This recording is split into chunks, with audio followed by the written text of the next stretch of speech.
চলো আজ তোমাদেরকে এক জায়গা থেকে ঘুরিয়ে নিয়ে আসি। নমস্কার, আমি পৌলমী। আজ যাচ্ছি মেলা দেখতে, সাথে যাচ্ছে আমার দিদির ছেলে মেয়েরা। মকর সংক্রান্তি উপলক্ষে আমাদের এখানে বিভিন্ন জায়গায় মেলা বসে। তার মধ্যে এই মেলাটা আমাদের বাড়ি থেকে সবচেয়ে সামনে, তাই অন্য কোথাও যায় আর না যায় প্রতি বছর এখানে আসি মেলা দেখতে।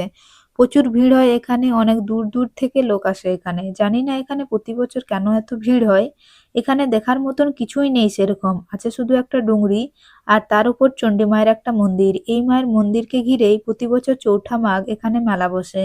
সকালবেলায় মায়ের পুজো হয় আর বিকেল থেকে শুরু হয় মেলা। আগে আমরা এখানে সবাই দল বেঁধে আসতাম মেলা দেখতে, কিন্তু আজ আমি একা এসেছি বাচ্চাদের সাথে, কারণ দিদিদের বিয়ে হয়ে গেছে আর ছোট বোন পড়াশোনার জন্য বাইরে। আজ এত ভিড়ও আমি তাদের মিস করছি। দেখতে দেখতে সন্ধ্যা হয়ে আসছিল, এবার বাড়ি ফেরার পালা। আর তোমাদের এখানে কোথায় কোথায় মেলা বসে কমেন্টে জানিও, আর ভিডিওটা ভালো লেগে থাকলে লাইক কমেন্ট সাবস্ক্রাইব করে দিয়ে পাশে দেখো।